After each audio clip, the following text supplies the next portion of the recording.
What's going on, Glenn? How are you? And how was Christmas? It was pretty good. Pretty good. How was yours? It was good. I kind of panicked a little bit because, as I told you, I had lost power last week. There was like 128 homes in my area without power, and I was one of them. So I ran out and grabbed a generator. Thankfully, I didn't end up needing it, but I do, I guess, have it now. So I guess there's that. As opposed to some of Dedicated to the podcast. Look at you. yeah, don't mess around. Yeah. But like the people in Buffalo, I was hearing them talk that they were like, listening to the game on battery powered radios with candles, like it's the early 1900s and they're watching Red Grange or listening to Red Grange play football or whoever else was balling back in the day. It's funny. Yeah, I got a nice little kick out of all the Bills fans in Rochester that take pride in driving to the airport on Christmas Day to go see their team and wait there all day. I guess they're not too concerned about family time. Bills Yeah, well, Mafia really takes over. Well, or you make it a family thing. Like if my kids are small, or at least a couple of them are, if they were older, people would have been down. At least the older ones would have been down to go. So you turn it into a family thing. Do you miss grandmas for something like that? I would say probably not. But if you got nothing going on, and at least in many households, sports are not only a thing with the fellows or the ladies, but for the entire family.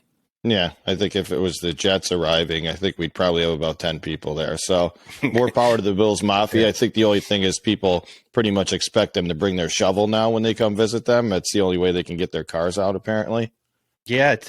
And I guess like some people were like, well, why didn't they, if the fans help shovel the players out? Well, there's a fence with barbed wire, Yeah. breaking in the parking lots. But back to the Jets, maybe the fans would go just to like yell at Zack Wilson a little more, because going to that game, I have never seen really anything like that in recent memory of a player getting booed so enthusiastically. I'd probably have to go back to Bobby Bonilla in the days of Bobby Bo sporting the earplugs to think of fans that were so angry with a player. Yeah, I mean, keep in mind that was literally the Jets' only primetime game of the year. And, rolling out Zack Wilson, and I mean, he couldn't have had a worse performance in front of there. I mean, they were pulling in Chris Strevler. I mean, the guy all tatted up, just like running literally just like a battering ram play rather than having Zack Wilson in the game. I mean, it's a bad look right now for him. And like throwing ugly passes by Strevler. It kind of reminded me of like almost watching Tim Tebow play. He did make a nice little pass, I thought, when he like drew the linebacker in and then threw a little floater over his head to the back. I'm like, this reminds me of Tim Tebow. Dude, it's amazing. Like, how is this guy actually in the NFL? Like, we talk about this position being like so coveted, and there's only 32 plus backups and scout teams. I was like, I'm pretty sure there's got to be a couple other players that could be better quarterbacks than Strebler. But hey, he actually brought a little bit of a spark. We couldn't really do anything with it, but man, Zack Wilson. I mean, it's not good right now at all. I mean, he is done in New York. There's no doubt about it. Yeah, but maybe before talking about how we get rid of him, I think what I saw about Zack Wilson was someone who has absolutely no pocket presence. And I'm not just talking about rushes coming from the side. Like I saw someone breaking down a play about how the protection was to his left and all he had to do was watch his right. And it showed him not looking right at all and getting killed. I mean, even if the pressure was coming right in his face, he didn't know what to do. It's like he doesn't even know what a hot receiver is or what to do with the ball. And even the OC was talking about how he had to abandon 5-man protections in the game because of Zack Wilson's lack of realizing when the pressure and where it's coming from and what to do with the football. Yeah, he's really shown no ability to complete a pass from inside the pocket. It's absolutely incredible that you can get to this level with such small level of accuracy from just throwing a ball literally like 5 to 7 yards away from yourself. It's great. It's crazy to watch, but yeah, I mean, the OC LaFleur's had to, call a lot more rollouts, things like that, but nothing is helping the guy. I mean, you could see his confidence is completely gone. I'm not sure if he thinks he can even play quarterback anymore. Obviously the receivers, everybody around him is not confident in his ability. So I don't know. I think you get benched twice That might be the end of your career for that specific team. It's like Josh Rosen Yeah. all over again, really. Maybe worse, but I don't know. But Well, it's tough to get worse. I mean, especially where Wilson was taken, I guess, is where I was going with that. At least Josh Rosen went a little later. Yeah. But yeah, both are pretty bad quarterbacks that had a very short stay in the league. And now we could talk about Zack Wilson's mother. I don't know. If you saw, what a response on Instagram. Yeah. I mean, it's incredible how she gets involved in things like that. Like you're not doing them any favors, and not only for the Jets, but really for any team. NFL teams really have kind of their pick and their choice of who they want as their quarterbacks on their team, and you don't want to deal with all the noise. I mean, to me, it just kind of goes into like his personality and his attitude as well as like his upbringing. Like, she pretty much is very entitled, thinking like it's Yes. like, look at him play. Like, do you think he's playing well and it's the Jets' fault right now? Yeah. Well, and as someone both of us who have coached, but someone of you who's coached, football or any travel teams as well. Like, could you imagine having that mother on your travel team? That might be a good topic for like a show in the future. Just, I don't know how we could do it and keep it anonymously, but just like funny parent stories I'm sure. on travel teams and high school teams and such. Yeah, there's a million of those. I don't know if this is the audience for them, but yeah. It's incredible to blaming the organization. Where, I mean, I hate to say it, I don't think the organization's been as well run as it has been the last couple of years with Robert Saleh. I mean, I would like him to be a little bit more open with some of his comments rather than just trying to kind of make people feel like you're still our guy and we believe in you and you're part of the future. It's like, dude, sometimes tough love is giving people, transparency and the truth about how things really are. Kind of playing that week to week with him. It's like finally this week Robert stood up and said like, all right, Zach, you're not playing the rest of this year. Like, you're inactive, Mike's our guy moving forward. And that's the way it's going to be. Like, that's what he needs, not this like dangling a carrot in front of him all the time. Yeah, and I guess maybe we should have mentioned those people that weren't familiar with the Zack Wilson's mother situation. There was some DMs going back and forth. Like, the Jets fan at first apologized to the mom, but then was basically like, "Yeah, he's killed our season," which is true. And then that's when the mom lashed out at the organization, called the Jets fans toxic. He gave him a nice compliment and then the backhanded compliment right after. That was great. Yeah. It would have only been better if he ended it with a Merry Christmas, I know. Yeah. I guess he left that part out, but she was probably very quick to reply, which I imagine she regrets at this point. No doubt. It makes me think back to, it was Mahomes' mom tweeted something out to the effect that interception shouldn't count if the ball is tipped first. Yeah. Are you sure it wasn't his brother also thinking that? Probably. He seems to be pretty annoying as well. Yeah, I'm sure. But yeah, I mean, obviously, we're taping this on a Tuesday, which is kind of cool because we did get the exciting news that Mike White is back in the saddle for the Jets. All the doctors cleared him, including the Jets doctors. And I mean, Christmas game early for the Jets with some of the outcomes of the games this past weekend. Green Bay essentially taking care of Miami there on Sunday. We saw the Raiders lose, and then also the Patriots lose in classic fashion at the end of the game, with Mac Jones trying to take out Eli Apple at the end of the game as well. So, I mean, all three things that had to happen. Now the Jets are essentially in a win the next two game situation. We're in the playoffs, and guess who we're rooting for? The Buffalo Bills in week 18 need to beat the Patriots, and then we go 2-0 and we're in. It's crazy how quickly things can change. Yeah, it is, and it is in the NFL. With Mike White starting, Zack Wilson is inactive. Who's the number 2? Yeah, it's Flacco again. Is it? Now, I would rather see Stiefler out there. Yeah. Because, I mean, Flacco's just terrible. To me, it's kind of like if you're a Mets fan seeing Darren Ruff out there. Yeah. They're a veteran. They know what they're doing. But you know what you're getting? You're getting a whole lot of awful. Yeah. And at least with the way the players seem to react to Stiefler, maybe it gives them the momentum they need. But apparently, I mean, you saw that in the beginning of the year, too, when Zack Wilson didn't start, that they didn't go to Mike White. They went to Joe Flacco, which was kind of an interesting move. Yeah, I think at this point, if Mike White gets injured again, the season's pretty much over. So I don't know. I don't think they're thinking that way. But if we have to go to Flacco, I can't imagine there's much of a postseason push happening. I mean, Okay. Flacco. I mean, I think the last 3 or 4 games though for the Jets have just been like terrible weather with rain and snow. And Joe Flacco looks like he is the most miserable human being in the world on the sidelines. Like, please be like, don't put me in this game. It's cold enough over here. He's sitting on the heated seats. It looks like barely watching the game. So I don't think a lot of positive things are happening as if we get Super Joe in the game there. That's true. That's true. Yeah. But it is exciting for us just having that opportunity. And having it come down to potentially a Buffalo Jets win on Week 18, that would be hilarious. Yeah, and the Bills need to win both games. I think I had mentioned before, I thought the big thing was we've shown that we have a hard time with Kansas City in the playoffs.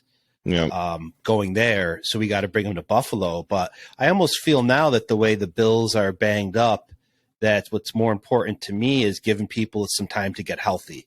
Yeah. Because for the past couple of years, they have been very, very healthy going into the postseason. And that's really not so much the case this year. So I almost think that's more important. Yes, home field is great.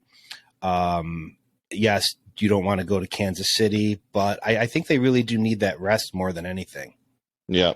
I think both teams would take the position they're in. If you had said in the beginning of the season that the Bills go 2-0, they're the number 1 seed, and the Jets go 2-0 and they're in the playoffs, like I would have signed up for that a million times over. And this has kind of been the huge goal of the Bills. So we're kind of right where we need to be to hit our initial goals of the season, I think. Yeah, and the Bills did go take care of business in Chicago. The game was closer than the score was for quite some time. Actually started out a little concerning for the Bills, having a hard time stopping the run. Chicago got a holding call on a first and goal and still managed to punch it in for a touchdown, and that's never a good sign. Mind you, the holding call I think only backed them up to like a first and goal from like the 11 or 12. But still, you don't want to let a team score a touchdown when you get a holding call and a goal to go, situation. Yeah, and there was that was an interesting game, I think, overall for Bills fans. Just I know, yeah, you got the win, but there was certainly some concern, I think, from, Josh Allen's play wasn't spectacular, but not even just that. I think we'll get to Josh in a minute. Was the fact that it was very clear that the Bears were one of the worst rush defenses. They were 31st, I think, coming into the game, and they only handed the ball off, I think, 7-8 times in the first half, and they were killing them. They were gashing him, and the OC just could not get away from passing. Like, is that something that's going to hurt you guys in the playoffs when you're like out thinking the game? A lot of kind of what I'm thinking about the Bills and what I've been seeing is a lot of times you hear establish the run so you could throw. I think a lot of what the Bills do is they use the pass to set up a run to get teams on their heels and not expecting it.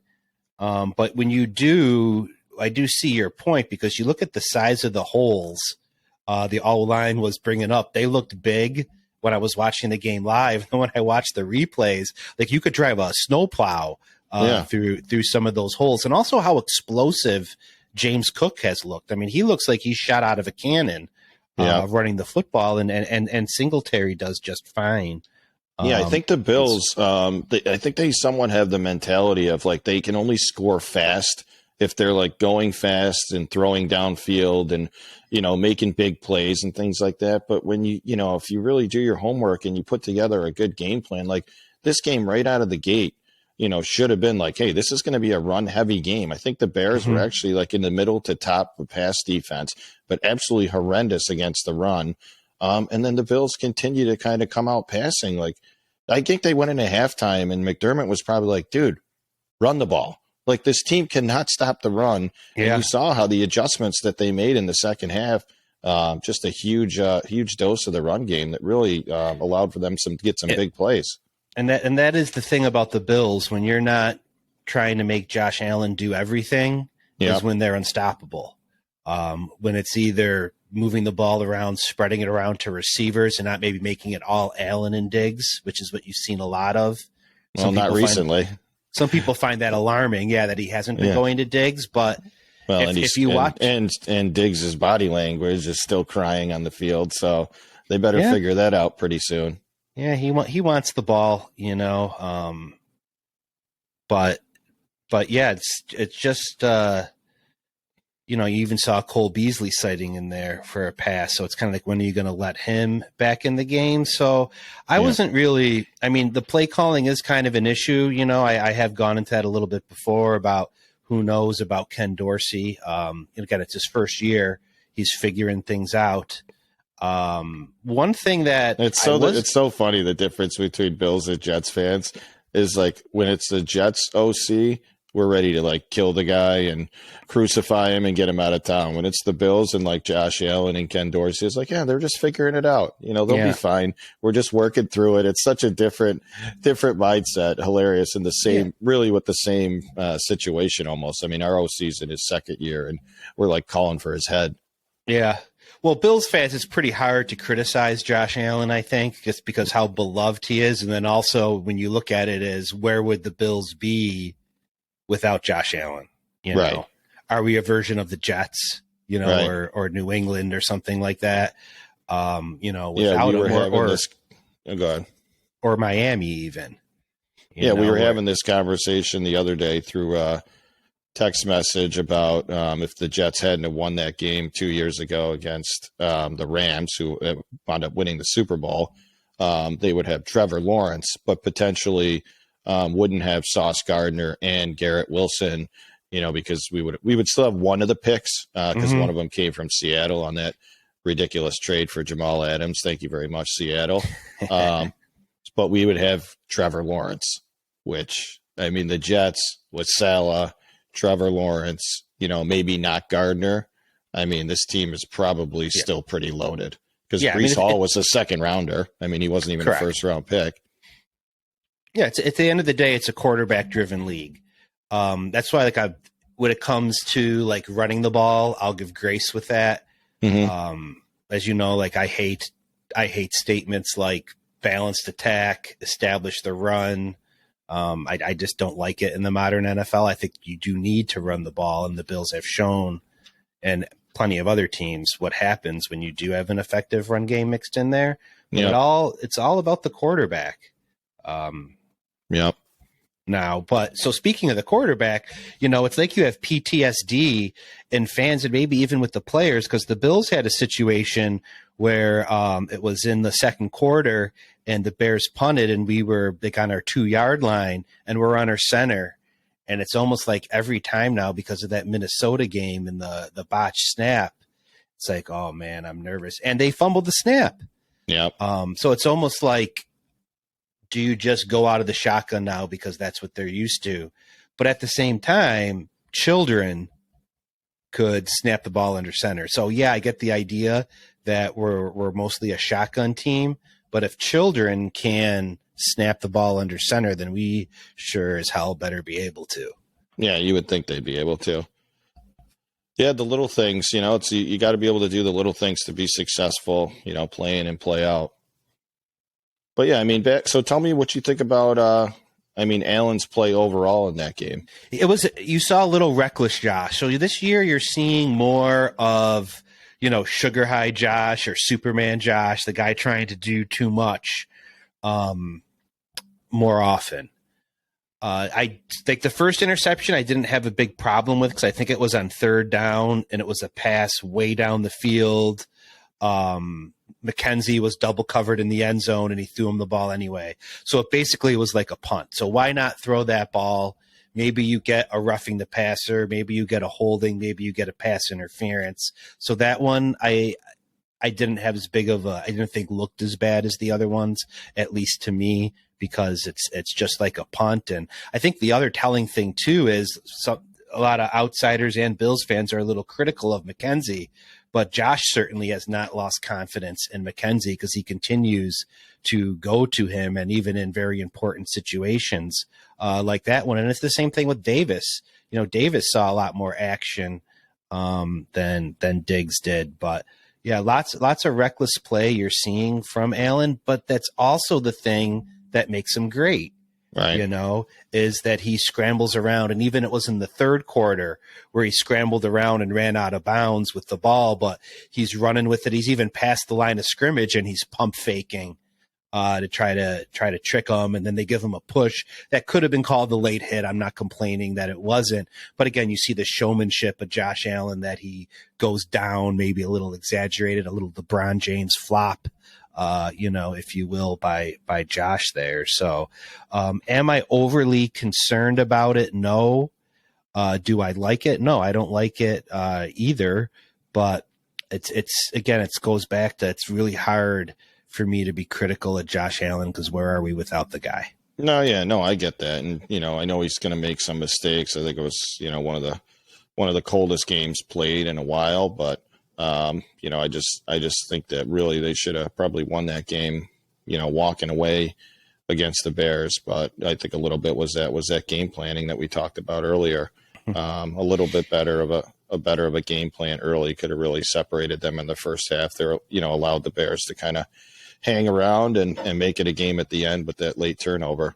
But I think another reason why you're maybe a little more graceful towards the Bills coaching is you also look at what these other coaches do. Like the Bears abandoned the run in the game. They didn't seem to have a game plan to get Justin Fields involved. He did very, very little in the game. And the Bills are actually the worst tackling team in the NFL statistically. And they did not have a plan to get a dynamic player like Justin Fields involved, even if it's running the ball on a cold day. And then going to the fourth quarter, right before the Bills were starting to pull away, there was like a 2nd and 12. And then the Bears decide they want to run the ball again between the tackles when they probably shouldn't have. So it's kind of like when you see other coaches doing some things and you scratch your head, and then it's kind of like, oh, I'm glad that's not us. I remember when a coach like a Chan Gailey or a Dick Duran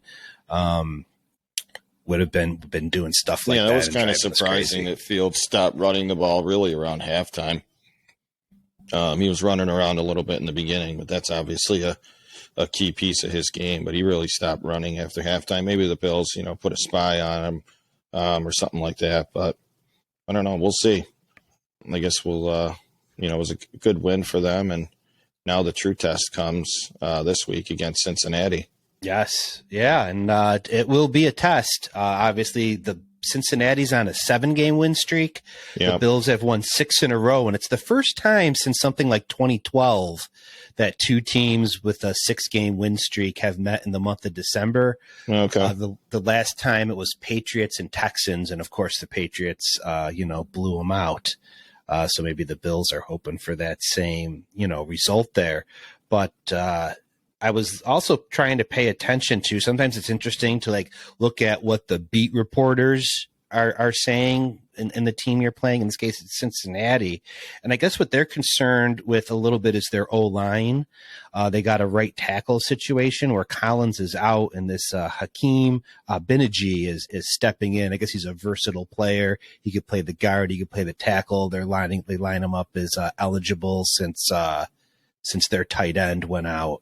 His name's slipping my head right now, but they're even so desperate. Like there's people talking about trying to lure Andrew Whitworth out of retirement. And that's always a bad, right? That's always a bad sign when you're trying to lure retired players out of retirement. I think he was just working Thursday Night Football this past week. Yeah, exactly. So that's a good sign that you're in trouble and you're worried. But Mixon's obviously back. Yeah. Chase is back. Yep. And he was also a topic of discussion. So we got, Diggs. Maybe people are starting to speculate if he's a little unhappy. People are speculating a little bit about Chase being unhappy with perhaps because of how much attention T. Higgins is getting. But they're saying he's much more unenthusiastic than usual on the field. He fumbled, didn't seem to care, missed a deep shot down the field, didn't seem to care. And I guess he also refused to answer questions after the New England game, which I guess is also very uncharacteristic of him. I guess he's usually more than eager to talk to the reporters. So that's what's going on in Cincinnati. Yeah, I think both teams are really like chock full of weapons. Those teams have, elite receiver core. It's kind of an interesting argument, I guess, who you think would be stronger. Bills with Diggs, Davis, and McKenzie, or Burrow, Boyd, Higgins, and Jamar Chase. I mean, man, those two are pretty nasty offenses. Yeah, they are. They are. It should be a lot of fun to watch that game. I think Mixon's the tiebreaker, probably.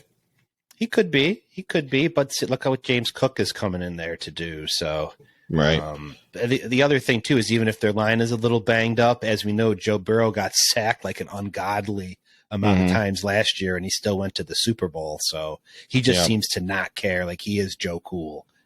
Yeah, no, he's just insane. I mean, that guy can do so many things. Some of the throws he makes. I mean, he's just like the Bills. He's their guy. And they're probably feeling, just as good as the Bills are about this game. They have 4 losses, right? So they have 4. Yep. So we're a game up on them. So you obviously don't want to lose, because then you lose the tiebreaker. And I think if the Bills win and somehow the Chiefs lose to the Broncos, which is obviously very unlikely, the Bills will have clinched the number 1, regardless of what happens. So I guess as a Jets fan, you want the Bills to win, but you also want the Chiefs to win. Oh yeah, we cannot have that happen. Oh, because they beat them head up in the regular season. That makes sense. Then the game will still mean something if the Bills and Chiefs both win. When the Bills Jets. We're traveling out to see our old buddy Gino out in Seattle. So we're gonna go see a guy we drafted a while back who's obviously had a tremendous year and play them head on. But they have obviously been playing like crap lately too. So this is 2 teams coming in as the complete opposite of your guys' game. Coming off, I think we're coming off 4 losses, and I think they might be coming off 3 or 4 as well. But that's the one thing I think that is the difference between the Bengals is the Jets are getting really all their players back this week. Okay. Including Mike White, but a lot of the guys on defense with Joyner, Quinnen Williams, another week healthy, really getting all our guys back prepared for this game. I know it's, very difficult to travel east to west. But I mean, this team has to have the biggest shot in the arm with Mike White getting cleared. I don't care what anyone says. They're going to be ready. They're going to be ready to go. I mean, these last 2 weeks, it looked like they could care less. They almost looked like they felt like they had no chance to win. I think they'd be ready to go if they heard Stiefler was the starter. Obviously not as good of a chance, I don't think, as Mike White starting, but I think anyone, even Flacco, they'd probably be excited about. It's like, give me anyone other than Zack Wilson, and the team is happy, because clearly it's a team that not only have the fans hate him, they've given up on him as well. It almost seemed that like the line even blocked harder when Stiefler was in. And I'm not trying to speculate that the Jets line were like doing it on purpose. Yeah. But it's just like, it's got to be so demoralizing to see see number 2 there. He's number 2, right, in the huddle. Yeah. Yep. Yeah. No, I mean, I think it goes back to, they talked about it a little bit on the press conferences. Is his confidence? It's just completely gone. But dude, I'm also like, sometimes you're just not good in the NFL. Like, there's guys that are good, and there's guys that never become good. Like, I was looking at Mike White's stats the other day. If you literally just took his name off of his name and where he was drafted and everything, he has 1,900 yards passing in 7 starts. It's like, this guy would be like, oh man, we got to get this guy in the game and give him a shot. But since he's a 5th rounder, since he doesn't have the first round talent, he's really got to earn everything. So maybe that'll be good for him in the long run. I'm really excited to kind of see these next 2 games, to see him play it out. And if he's up in the high 280s, 300 average, and a couple touchdowns a game, I mean, obviously keep our fingers crossed we get a couple wins. I mean, this guy's got to be in the running for the future. Like, are we really just throwing away guys that are throwing for 300 yards a game, like 5-6 times in their first 9 games? Especially if they win out. Right. But even if they don't, like, do you not bring this guy back and have somebody compete with him? I would think so. But like, the question is, I was looking at some things, is what do you do with Zack Wilson? Because if they cut him this year, it's a $20 million cap hit that they're going to take. And if you keep him, I think he costs you, it's either $9 or $11 million. You can't. I mean, you can't have the circus in town. I mean, it's absolutely a circus every week right now. Yeah, I think he's got to go. I agree with you. But just like listening to people, there's some people that think that the Jets have no choice but to keep him, and maybe you shouldn't give up on him. But like getting to like what your point where you said some people just aren't cut out to do it. Like, has this guy just out athleted people his entire life? Because if you look at BYU's schedule, the best defense they played was Coastal Carolina. I think they played Utah and Washington as well. But like, what are you doing with Coastal Carolina? Well, that's why people ask the question all the time. It's like, hey, would like an Alabama beat the worst NFL team? And it's like, no, they would have no shot because every one of the guys is the best player on his college team in the NFL. So when you go to a BYU and you have, exceptional talent and you're playing against Coastal Carolina, it's like, yeah, you can have a really nice college career. There are laundry lists of players that have had really nice college careers that have not translated to the NFL. And I think, unfortunately, like that's the situation that we're looking at here. It's like, if you're going to tell me right now, you can either go into next season with Mike White or do another season of Zack Wilson, hoping he's going to get better, I'll roll the dice and say, hey, see you, Zach. Like, go try to be Geno Smith 7 years later. I honestly don't think he even has the mindset to do that. No. I mean, Geno works his ass off. He always has. And that's, I think, why he truly is where he is today. I just don't think Zach has that upbringing or the desire to work that hard. Now, Geno definitely had maturity issues, when he was with the Jets. But hard work was not apparently one of them, is what you're saying? No, I hate to say this, kind of weird, but I followed his Instagram account. Mm-hmm. And his entire offseason workout regimen, like he never stopped training, like he was the starter every single day. And, it goes to show if you continue to put the work in and when you get your shot, he's almost like Mike White now. They're both got their shot and they're taking advantage of it. Yeah, well, he got a second shot. He got a second shot. Which not everybody gets. No. Yeah, no, definitely not. Coming into that game, we're pleasantly surprised with where we're at, and we'll see what happens. One game at a time, really, right now. I mean, the whole nonsense about Saleh is like completely behind Zack Wilson. It's not true, dude. He has to say these things as the head coach. Do you think he wants to answer questions about why they're cutting Zack Wilson? I mean, the reporters are already asking them that. They're like, oh, there's a report that you're moving on from Zack Wilson. Like, do you think right now with 2 games to go, he's going to be like, yeah, we're actually cutting the guy in 2 weeks? No. I think the only way you could bring Zack Wilson back, because you don't want to have a $20 million cap hit, is he has to be the backup. You cannot roll him out there as the starter. The fans won't accept it, but most importantly, the locker room will not accept that at all. I don't see what he could possibly do because he just bought that offensive line like scooters. I saw that. And that he's probably going to be asking for a refund soon. I know. If anything, they probably didn't look at it as a nice gesture. I wonder if they looked at it like, here's like the rich kid trying to buy his friends. Yeah, well, I think they probably looked at it as this guy's got to do anything he can to save some people around him, around this place. Or he's going to. Have you ever seen that the Jamal Adams meme when he tries to get in the Jets facility after he's been traded to Seattle and his code doesn't work? No. Oh, it's pretty hilarious. You got to look that up. It was just one day. They must have changed the codes. He was trying to get it. He was locked out. But it's been used a lot. So yeah, I don't know. I actually saw the Josh Wilson or Josh Allen Christmas present from Matt Barkley. It was kind of funny too, where they had Matt Barkley do a cameo, and it was basically for a kid that wanted to play quarterback, and they said his name was Josh. But they didn't tell Barkley that he was making it for Josh Allen. And it's hilarious. And then Allen opened the present and they got Barkley on the phone. It was pretty funny. Now, Josh also got his O-line scooters, but, much different rapport. Oh, he did? Yes, he did. Oh, wow. Must have been a year for the scooters. Yeah. Did you get any other Bills crap for your cave there for Christmas? No, I got some gear. This hoodie's new. I got some other stuff that I'll, that I'll peep out there. I got some slippers. I wear the Crocs a lot. Yeah, Bills Crocs. They're not Crocs, so maybe it was like a sign by my wife to saying lay off the Crocs. They're just some nice Bills slippers with the grazing buffalo on there. No, okay. Yeah. Hopefully they're not the knockoff Crocs. No. So they're not Crocs at all. They're just slippers.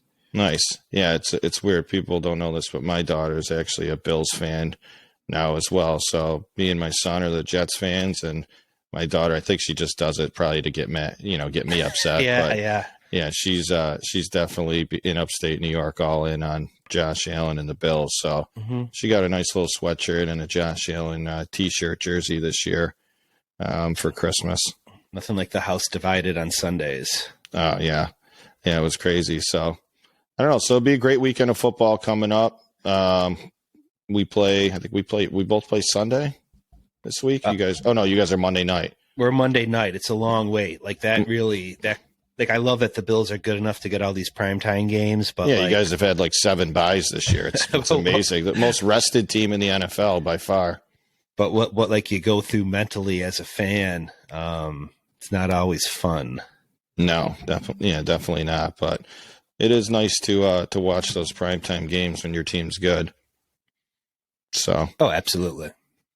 But yeah, so let's. I feel like we wouldn't be doing this podcast justice if we didn't talk a little Mets baseball with the chaos and the bonus episode that we put out pre-physical last week. Hopefully, we're not eating our words on this one right now. I'm actually been like checking my phone and checking anything just to make sure none of the news breaks during this podcast. But it seems like now that there's 3 other teams in on Correa that apparently aren't worried about any type of physical concerns, which I don't know how you could do that, but yeah, till they get the report from the doctor, right?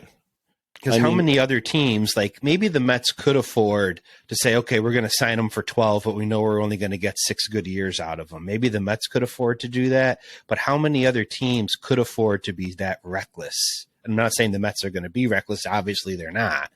I mean, I think Lindor is probably calling Steve Cohen every day, being like, dude, you got to still bring this guy to town.